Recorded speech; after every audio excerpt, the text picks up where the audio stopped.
ভাইয়া আমি ল নিয়ে পড়াশোনা করতে চাই, আমি অর্থনীতি নিয়ে পড়াশোনা করতে চাই, আমি আন্তর্জাতিক সম্পর্ক নিয়ে পড়াশোনা করতে চাই। এক্ষেত্রে আমি কোন ইউনিটে পরীক্ষা দিব? চট্টগ্রাম বিশ্ববিদ্যালয়ে এমন কোন ইউনিট আছে যেখানে কিনা আইন নিয়ে পড়া যায়? হ্যাঁ, আজকের এই ভিডিওটা আলোচনা করব এই সম্পর্কে। তোমরা অনেকেই প্রশ্ন করেছো, সেই প্রশ্নের উপর ভিত্তি করে আজকের এই ভিডিওটা তোমাদের কনফিউশন একদম 100% ক্লিয়ার হয়ে যাবে। তো চলো দেরি না করে আমরা শুরু করি। বলা হচ্ছে ডি ইউনিট বিস্তারিত, অর্থাৎ চট্টগ্রাম বিশ্ববিদ্যালয়ে তুমি যদি ডি ইউনিটে ভর্তি পরীক্ষা দাও, এখানে অনেকগুলা সাবজেক্ট আছে যেগুলো কিনা তোমাদের পছন্দের সাবজেক্ট। তো প্রথমেই যদি আমরা দেখি যে এই ডি ইউনিটে যে সাবজেক্টগুলো ভর্তি পরীক্ষা দিবা, এখানে প্রত্যেকটার আলাদা পাস মার্কস রয়েছে। প্রত্যেকটা আলাদা কি আছে বলো ভাই? সেটা হচ্ছে পাস মার্কস রয়েছে। এখানে ধর হচ্ছে বাংলা, ইংরেজি, জিকে, আইকিউ, ঠিক আছে, যেগুলো পরীক্ষা দিবা সেগুলো প্রত্যেকটা আলাদা পাস মার্কস রয়েছে এবং প্রত্যেকটা কন্ডিশন রয়েছে।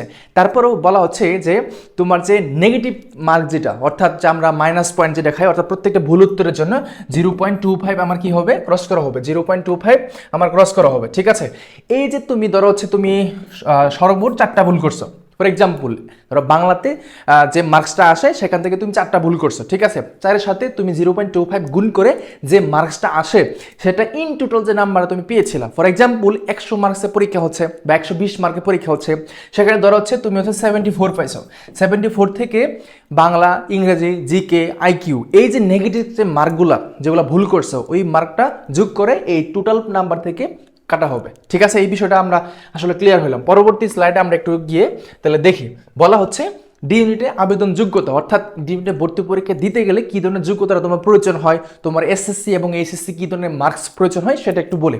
প্রথমে আসো যে এসএসসি যেটা, সেটা হচ্ছে জিপিএ 3.50 পাইতে হবে। অর্থাৎ ডি ইউনিট হচ্ছে বিভাগ পরিবর্তন ইউনিটও বলা যায়, কারণ এখানে হচ্ছে মানবিকের শিক্ষার্থীরা, বিজ্ঞানের শিক্ষার্থীরা এবং কমার্স ব্যাকগ্রাউন্ডের শিক্ষার্থীরা কিন্তু এখানে আবেদনটা করতে পারছে।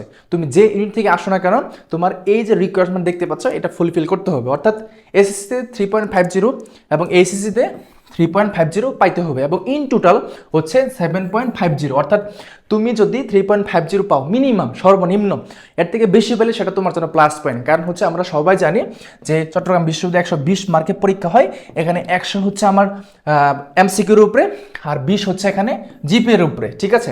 তাহলে তোমার 3.50 দুটোতেই থাকে এবং ইন টোটাল যদি 7.50 হয় তাহলে তুমি হচ্ছে ডিএলটা আবেদন করতে পারবা। ফর এক্সাম্পল তোমার এসএসসিতে 3.50 আছে ধরো এবং এইচএসসিতেও 3.50 আছে, তাহলে তোমার টোটাল টোটাল ধরো হচ্ছে 7.49 আছে। 7.49 তবুও কিন্তু তুমি আবেদনটা করতে পারবা না। তার মানে হচ্ছে এদিক থেকেও তোমার এই রিকোয়ারমেন্টটা ফিল আপ করতে হবে এবং ওই দিকটাও রিকোয়ারমেন্ট যেটা আছে সেটা ফিল আপ করতে হবে, তবেই তুমি এখানে আবেদনটা করতে পারবে। পরবর্তী স্লাইডে গিয়ে আমরা একটু দেখি যে এটা হচ্ছে সমাজ বিজ্ঞান অনুষদ রয়েছে। সমাজ বিজ্ঞান অনুষদ রয়েছে, এই অনুষদের উপর ভিত্তি করে বিভিন্ন সাবজেক্ট আছে, যেমন ধরো হচ্ছে অর্থনীতি সাবজেক্ট আছে, তারপর হচ্ছে আর পলিটিক্যাল সায়েন্স আছে এবং আইআর সাবজেক্ট আছে। অনেকগুলো সাবজেক্ট এই অনুষদের মানে এই বিভাগের অধীনে রয়েছে। তো হচ্ছে আইন অনুষদ যেটা যেটা হচ্ছে সব থেকে বেশি ডিমান্ডেবল এবং এখানে পোলাপানগুলা পরীক্ষা দিতে চায়, মানে এখানে চান্স পাইতে চায় এবং এখানে চান্স পাওয়ার জন্য তারা অসংখ্য লেভেলে পরিশ্রম করে।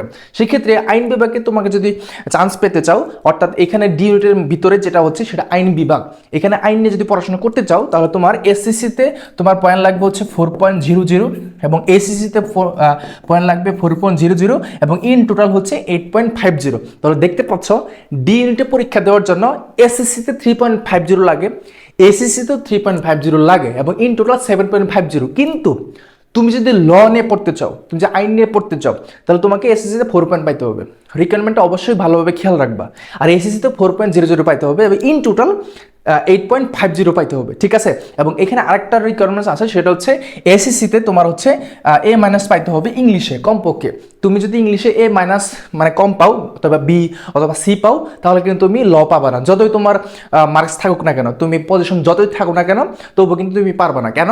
কারণ হচ্ছে ইংলিশে তোমার এসএসসিতে এ মাইনাস রয়েছে। তো সবগুলো রিকোয়ারমেন্ট যেগুলো আছে এগুলো ফুলফিল করলেই তবেই তুমি সেখানে এই সাবজেক্টটা নিয়ে পড়াশোনা করতে পারবা, ঠিক আছে। তাহলে আসো জীববিজ্ঞান অনুষদ যেটা, এখানে ভূগোল ও পরিবেশ আছে সাবজেক্টটা, মনোবিজ্ঞান আছে, এই বিষয়গুলো আছে।